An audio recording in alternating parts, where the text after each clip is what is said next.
Good afternoon, folks.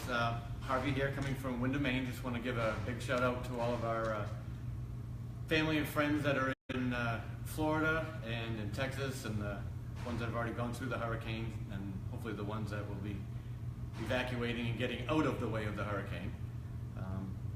So that being said, this is Ryan. He was on a Facebook Live earlier for the Windham Indoor Shooting Range, which were his sister companies. He's also an avid long-range shooter, so I figured who better to bring in to kind of help out with some of the questions on the 6.5 Creedmoor. We also have Roger from our QC department that has actually done some of the testing and evaluations, different ammos, brakes, groupings, and so on like that. So the beginning part of it, we'll go over the interchangeability of it. One of the best things I think about the 6.5 Creedmoor, other than it's a 6.5 Creedmoor, is if you already have one of the Windham Weaponry 308 rifles, all you need to do is purchase the upper receiver. So that way you can have the 308 and the 6.5 Creedmoor, or vice versa. If you buy the Creedmoor, you can just get the 308 upper receiver, and you can interchange those out very easily. Just your pivot pin and your takedown pin. That being said, we'll go over a few of the items that are on here.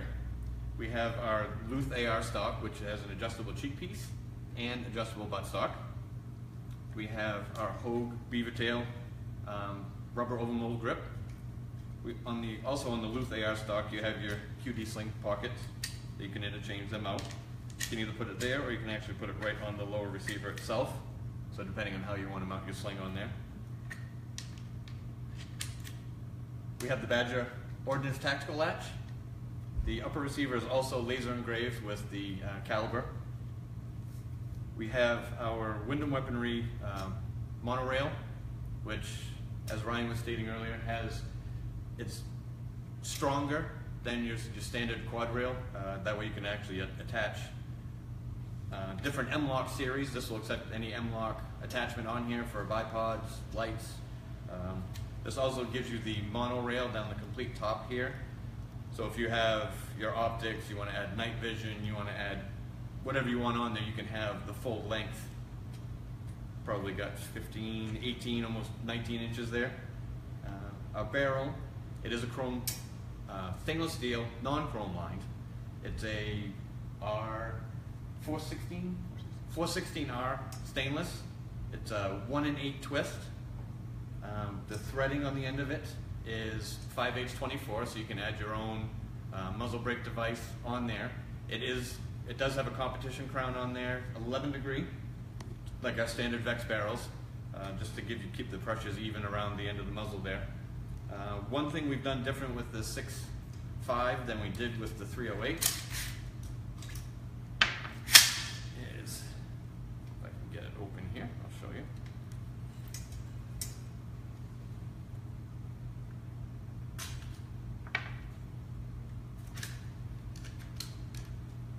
Come on.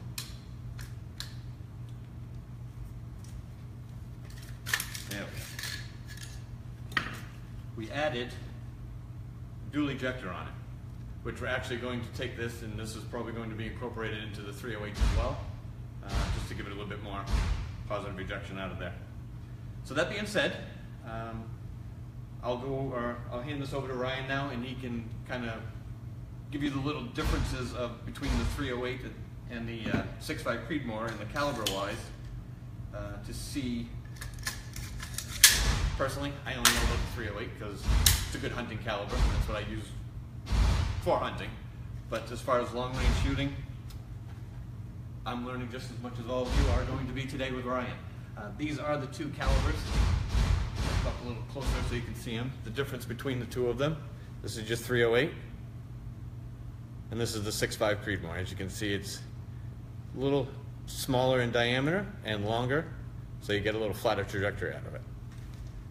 That being said, I'll hand it over to Ryan. Hey guys, how's it going?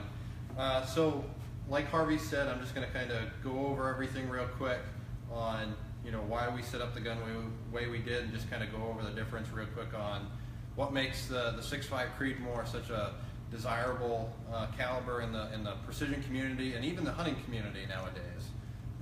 With the Luth AR, the big thing with this stock is the adjustability of it. You have the ability to adjust your cheek comb, so that way, based on the type of height that your mount is, that's your scope is sitting on, allows you to adjust that up or down to make sure that you get the proper cheek weld for this optic that you're going to ultimately end up putting on this. The same thing with your length of pull.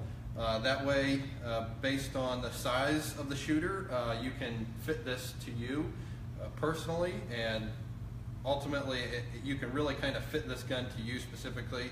We really wanted to go with something like this one. It's just as robust as the Magpul stocks are, but it's a little bit more skeletonized and it weighs a little bit less, but you're still getting that reliable, rugged tolerances at a stock like this. Same thing with the Badger Ordnance tactical latch. You know, you want a little bit larger latch, especially when you're running an optic. When you're running an optic on a gun like this, a common misconception is people want to mount it either all the way back or all the way forward. The way that it should work, your ocular end, or the piece that you're looking through with your eye, should be flush with your charging handle, and then you adjust the gun based on that for the stock so you fit into it. Moving down, we have the Hyperfire 2 EDT2.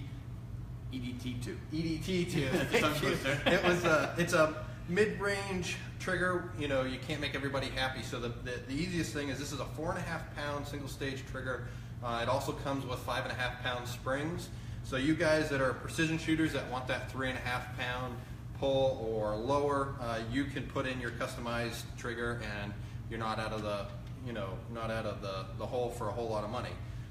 The next thing that we kind of wanted to go through was a longer forend. You've got your monolithic rail, so if you're mounting your normal optic and you want to mount a clip-on night vision or thermal in front of it, it still gives you the option and the rail space to do that.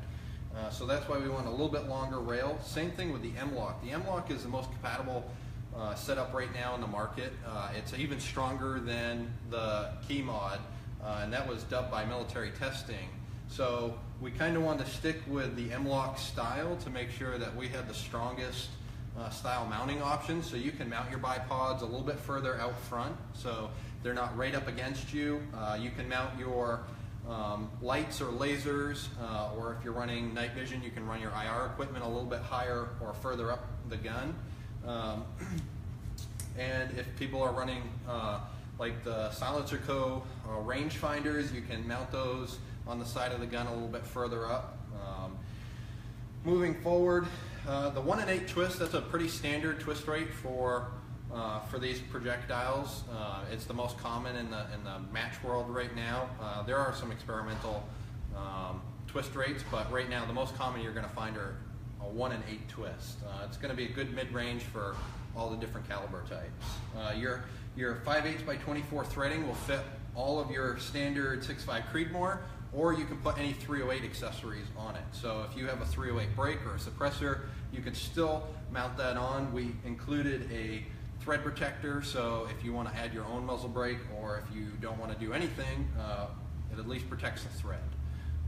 So kind of moving on real quick, I'm not going to dive too much into it, but the big difference between the 6.5 Creedmoor and the 308, which makes the 6.5 more desirable, is basically the ballistics of it is based off of the 308 Winchester, the 30 TC, and the 260 Remington. And it was largely based off the 260 Remington.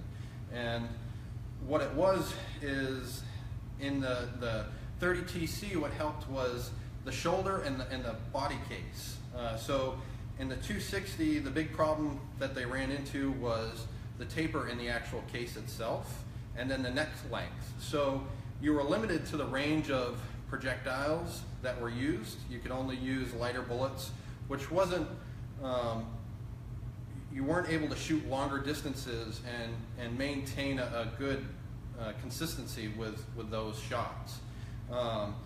So with these projectiles, what makes them more coefficient is the ogive of the bullet. Okay, it's what it is the bullet is more aerodynamic than your standard 30 cal that you're going to see.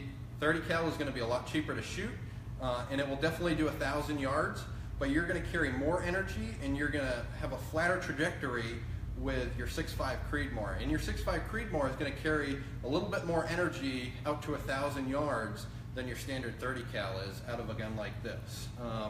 If you go online and you search 6.5 Creedmoor ballistics, there is a wide range of companies out there that are offering different types of internal and external ballistic information in regards to kind of what makes the 6.5 Creedmoor a little bit better than your standard 30 cal. So right now what I'm going to do is I'll hand it over to Roger so he can kind of explain some of the ammunition that we were testing, the type of accuracy we were getting, and after that we can take some of your guys' questions if you kind of want to dive into detail for some more things. Yep. Good afternoon. Basically touching on, I had the pleasure of being able to shoot this rifle. I got a 10-year veteran and very limited on long-range shooting. So being able to put my experience and trying to find out what this rifle can do with my skill and knowing that what I can do, every shooter out there will be able to do. What we found, we tried to actually gain every ammo for the 6.5 Creedmoor that we could find for all the different weights, velocities, but some of the best ones that we had found were the American Eagle, which is the 140 grain open tip match, the Hornady Whitetail 129 grain interlock, the Hornady 143 grain ELD match, and lastly is the Hornady American Gunner, which is a 140 grain ballistic hollow point in 50 round packs, which is this right here. These ammos were able to achieve sub MOA, meaning half MOA at 100 yards. We were able to get, sorry, let me repeat that, quarter MOA at 100 yards. Average at half MOA at 200 and 300 yards. That's with myself and one of my partners at shooting who are not long-range experienced shooters. Experienced shooters that are long-range guys with put hole within hole within hole at 1, 2, 3, 4, up to 1,000 yards. This rifle is a dream to shoot. Something else what we want to do is find out, since we are shipping it with threaded and thread protector only, what will this rifle do when you throw a muzzle device, such as a brake. This happens to be the Precision Armament M11 muzzle brake. This was achieving same deal, half MOA at 1, 2, 300 yards. Fantastic muzzle brake. We had the pleasure of testing the American Precision Arms, pardon my expression, but this is the Little Bastard muzzle brake. Again, please pardon my expression. LB for short. LB, little brake. And this is all our brakes that we tested was well within MOA, sub MOA every time. VCD Armory, this is one of the less expensive brakes, and this was also a very, very good brake. And then the Zero Delta, the cowl induction brake. So these are just a handful. One more that we had to send back to our vendor was the Terminator TT brake. Every single one of the brakes that we tested was a fabulous addition to this rifle. The rifle is a dream to shoot without a muzzle device, but once you throw one on there, it's even better. That's all. Another thing I just wanted to go over too is we could have taken this rifle and we could have put one of those on there. We could have put the $300 or $400 trigger in there. If we'd have done that, this rifle would have been over $2,500. So to keep the cost down to a reasonable price, and not knowing Joe or Sally or Jim, whoever, which trigger they might like. I like this brake. You might like that one. Exactly. And same thing with the trigger. We got the EDT2. See, that is tough to say. It's not just you. By Hyperfire, which they have a large range of triggers ranging from $89 to $250, if that's the round you wanted to go. But if we put a $250 trigger in there and a $200 brake on there, again, you're looking at a $2,500 rifle. Right now, the way it sits with the decent trigger, which I've shot it many times, love it, you're looking at a little over 17 for it. That's MSRP. These are out at distributorship now. So if you like this and you wanted the Creedmoor, go to your dealer, have them call his distributor, see if they get it out there. Again, if you have the 308 rifle, one of our 308s, all you need is the upper receiver. Those you can call us direct for. I had another thought and I lost it, so it'll come back to me in a little bit. If you guys got any questions, please jump in now. Oh, I got one more. Okay. If anybody wants to know what brakes we have tried and tested with our Creedmoor, please contact our customer service. We have a breakdown list of who we got these brakes from and how to contact them to purchase your own. Don't forget to like and share this so you can get it out to everybody. The website is information, you got to spell it out, information@wyndhamweaponry.com. Just send us the emails. I usually answer those myself. If I don't have the answer, I can send them over to Roger or over to Ryan over here at our sister company at the range.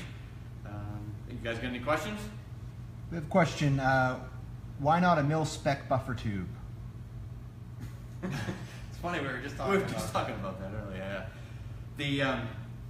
This is actually a rifle length buffer tube on this, which I don't think there is a mil spec or Standard rifle. standard. It's a standard rifle length buffer tube on the Creedmoor.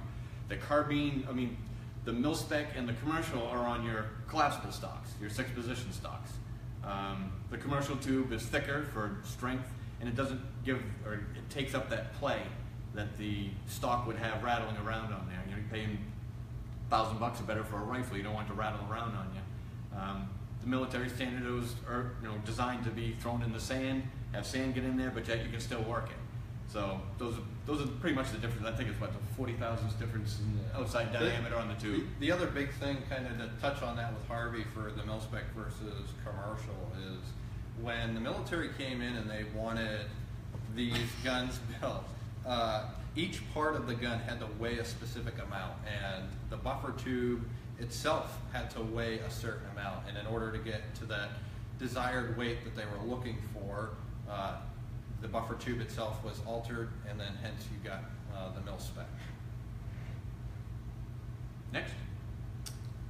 Jay says he loves his Wyndham. This might be his next purchase, or a 308. Gavin says he loves the company's story. Keep up the great work.